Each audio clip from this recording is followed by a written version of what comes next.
আসসালামু আলাইকুম, আপনারা সবাই কেমন আছেন? আজকে আমি বাটা মাছের টক রান্না করব। তার জন্য আমি নিয়ে নিলাম 2টা মিডিয়াম সাইজের বাটা মাছ।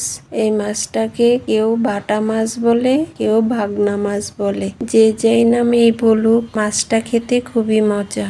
মাছটাকে ভালোভাবে ধুয়ে পরিষ্কার করে ছোট ছোট করে কেটে নিয়েছি। তারপর টকের জন্য আমি 3টা জলপাই নিয়েছি। জলপাইগুলো অনেক টক, তাই 3টাই নিলাম। নিয়ে নিলাম রসুন আর পেঁয়াজ বাটা। আমি এখানে 4টা মিডিয়াম সাইজের রসুন আর 2টা পেঁয়াজ একসাথে ব্লেন্ড করে নিয়েছি। রসুনের পরিমাণটা বেশি দিলে টকটা খেতে বেশি ভালো লাগে। এবার দিয়ে দিলাম 1/2 টেবিল চামচ হলুদের গুঁড়া, 1/2 টেবিল চামচ মরিচের গুঁড়া, 1/2 টেবিল চামচ লবণ আর পরিমাণ মতো পানি। পানির পরিমাণটা আপনারা আপনাদের পছন্দ মতো দিয়ে দিবেন। এখন আমি চুলাটা জ্বালিয়ে দিব।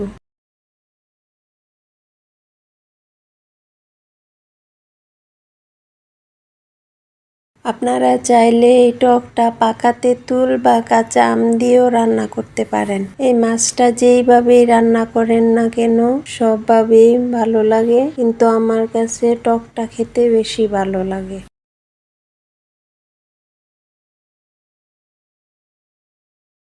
এবার জলপাইগুলো দিয়ে দিব।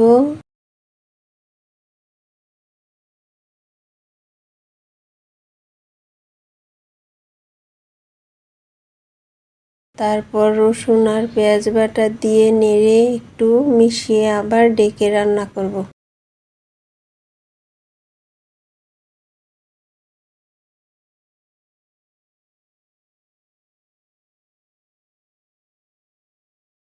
এবার দিয়ে দিব 4টা কাঁচামরিচ। টকটা রান্না হয়ে গেছে, এবার আমি নামিয়ে নিব। তৈরি হয়ে গেল খুবই মজাদার বাটা মাছের টক রান্না। এই রান্নাটা খুবই কম সময়ে রান্না করা যায়। আপনারা এইভাবে রান্না করে খেয়ে দেখবেন, খুবই ভালো লাগবে। একবার খেলে বারবার খেতে চাইবেন। এইভাবে রান্না করে কমেন্টে জানাবেন খেতে কেমন হয়েছে।